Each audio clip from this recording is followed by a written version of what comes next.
Hi everyone, my name is Caitlin Olson and I am doing my second affirmative rebuttal against Judy on her uh, body cameras for police misconduct.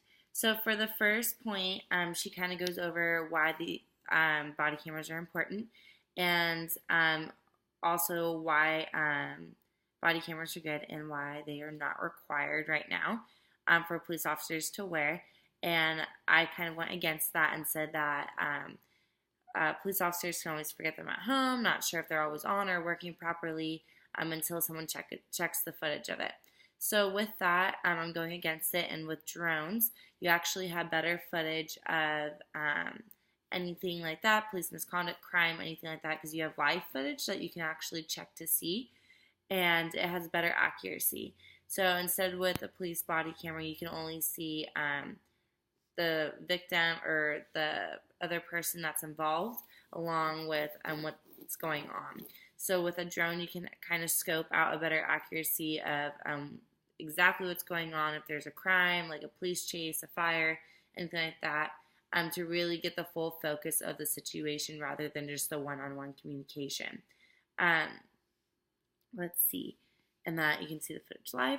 The second point is that with jobs, this does create more jobs for police cameras with the 10,000 hours that someone can watch the footage. And Judy did say that they wouldn't be watching just all the kind of not important things.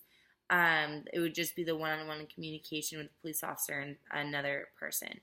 But with that, you kind of it does create more jobs, and so do drones in that way.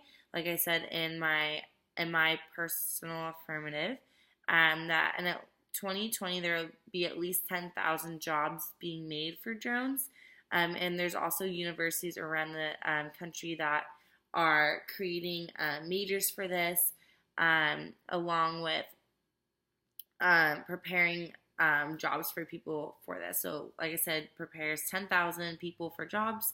And with the university, it's preparing students to, with majors to be trained and to see what to look for and where to fly and etc. So that's pretty cool. And then she also talks about with the footage and the 10,000 hours that they wouldn't be watching everything and just kind of the one-on-one communication. And with that, I think that could kind of be a problem because you want to see what's going on. And so it's also stated in her video that you see something about where you could see like like a loved one can see what happened to the police officer. So in that way, drones can actually help with that because they have the footage and they can do a live span of it, create a better picture for it. You're able to see exactly what happened. Like I said earlier, like in a crime scene, police chase.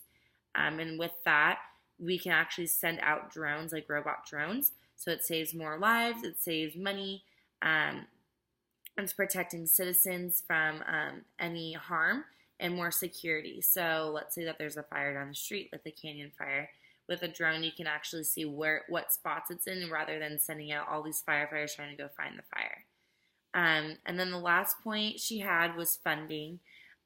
So yeah, it is expensive. And in her video, she states, or in her paper, she states that that they would create more practice and one-on-one lessons for body cameras and all that kind of thing.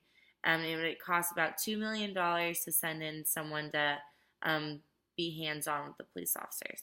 So with that, it does create a lot of money, and depending on if they're doing it monthly or every couple of months, that's still a lot of money that we could be saving.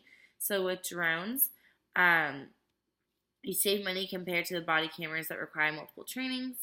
Let's see, and with drones, it saves money from purchasing more helicopters, and with that, with the drones, you don't really need a specialized person in it to come retrain you.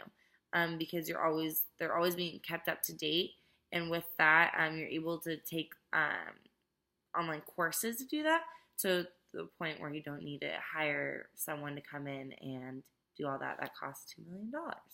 So that is my second affirmative rebuttal.